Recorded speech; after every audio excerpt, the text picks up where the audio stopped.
Check the ride. There's a lot of things to talk about, man. I know you saw the E-Government special. You ain't got no pom-poms here? No, I'm just... You saw the E-Government special talk about my man Emanuel Stewart, man. And so, we talk about this man with agendas. And I always try to start this off with, I used to be a very big fan of Emanuel Stewart. But him playing these multiple roles, it's such contradictions, and it is such an obvious admiration for certain fighters. He gets to the end of the fight and he starts talking about, I would rather see Roy Jones against Kawasaki than Bernard Hopkins. Which is, I think, is a disrespect because the fight is signed and it'll be, you know... Right. It's obvious that you have an issue with Bernard Hopkins and you have a great relationship with Roy Jones Jr. Are you telling me that Roy Jones is more worthy to fight Kawasaki at this point than Bernard Hopkins? You got to be realistic about the whole situation. Keep it funky, Emanuel. Yeah, my issue is with Mr. Jim. I got the fight score 113 to 1. You know what, man? You know, and I told Sleep just, I said, I look at Harold Letterman as like a painting on a wall at an art museum. I look at him and I keep it moving when he flashes a little scorecard across the board because it's a joke. I mean, this is a guy that pretty much had Ricky Hatton almost a draw with Floyd Mayweather up until the knockout. I'm not sure what the exact scores was, but he had the fight relatively close, and most people gave Ricky Hatton like 2 rounds in that fight. You know, this guy is becoming I don't know if he's becoming senile, if it's age or what it is, but I had this dream, a nightmare where Floyd Mayweather was fighting Miguel Cotto, and he's doing all the proper things, boxing and beating Miguel Cotto, and he got Cotto up on the score. I don't know, Jim. I like the guy who's pressuring the fight. Yeah, Max called him out on that. Max called him out. Max been calling him out on the past couple of fights. And I'm glad, man. Just because you follow a fighter around don't mean you win in the fight. You know what I'm saying? Like, he got to enough with that. I know his you're supposed to be the judge that's educating the so-called naked eye fans out there that don't know about boxing, but you telling the naked eye fans that if you follow a fighter around, then you pretty much can win the fight, and I don't think that's cool. You see, his daughter disagrees with him. They clash heads. Did you see that? Yeah. And speaking of Max, she had it 117 something, didn't she?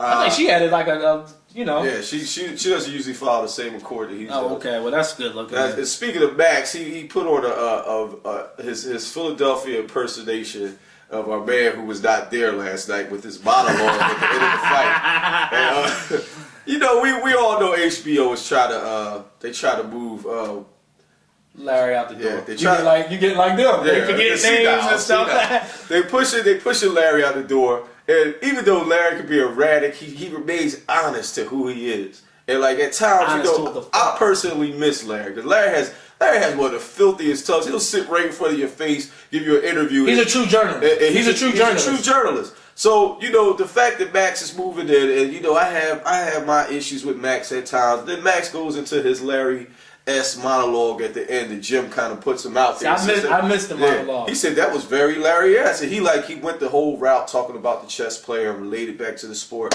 But, you know, we love Larry Merchant. Larry Merchant has his flaws, but he keeps it 100% real. See, I like Max because I think Max is a historian. I love a historian of the sport. Like, you know, you just mentioned a name, and Max can tell you the round, the night, the day of the week, the weather, all that. That's what I like about Max. He was off with the death of the chess player, though. Oh yeah, well, it's boxing is his thing, not chess. But no, I couldn't even just remember Larry Merchant's name. So who? About yeah. You know, it happens. You know, but Max, you know, I think that he's coming into his own, and you know he gonna sit in that seat. I think he got to be somewhat, you know, not so much controversial, but you know he got to, speak his tongue, and I think he's starting to do that a little bit. He's opening it up, as we mentioned. He challenged Harold Letterman. He called. What did he say about Roy Jones and Trinidad in the first round of the fight again? He was like, man, Father Time has affected both of these fighters in the beginning of the fight. He was doing something. Like, my thing is, Max, stay in your lane. Max comes in with his personality. Don't try to be Larry. That's all I'm saying. Like, that was an obvious attempt to fill Larry Merchant's shoes at the end of that fight. And I don't think that's necessary.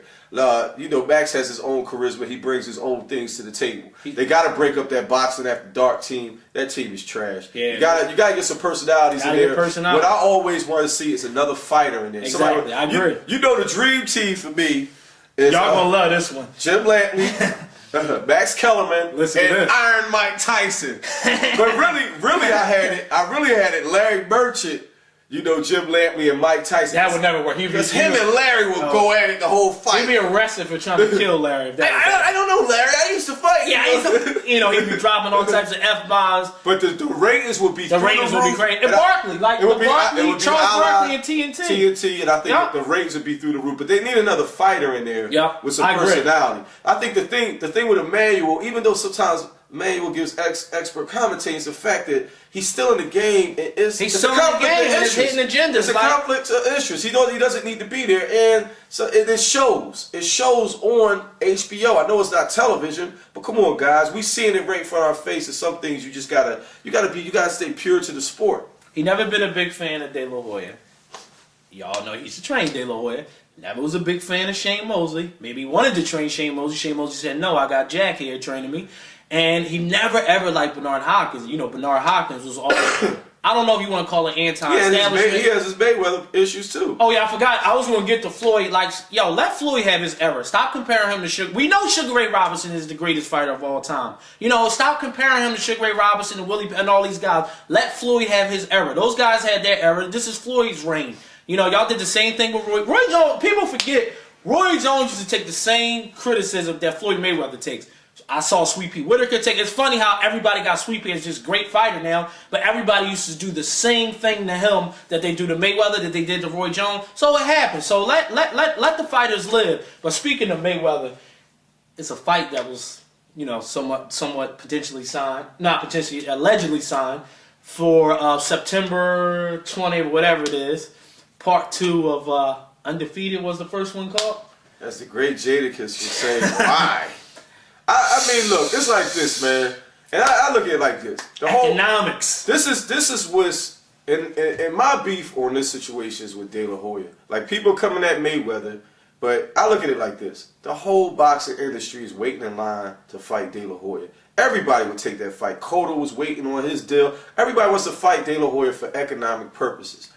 The fact that De La Hoya is using his marketing ability to control the whole boxing, we'll say anywhere from 160 down, to try to maneuver on his chessboard, is kind of really affected the game in a negative way. The best division in boxing is really hurting. Yeah, the 147 is moving at a slow pace because of it. And I'm not going to, I mean, Mayweather could take a different fight, but it's like, yo, you're going to make 15, 20 million plus all these incentives. Everybody else wants to fight him. Why would I turn it down? But the fact that De La Hoya is targeting Mayweather again, I think De La Hoya should retire, to be honest, because I don't understand his purpose at this point.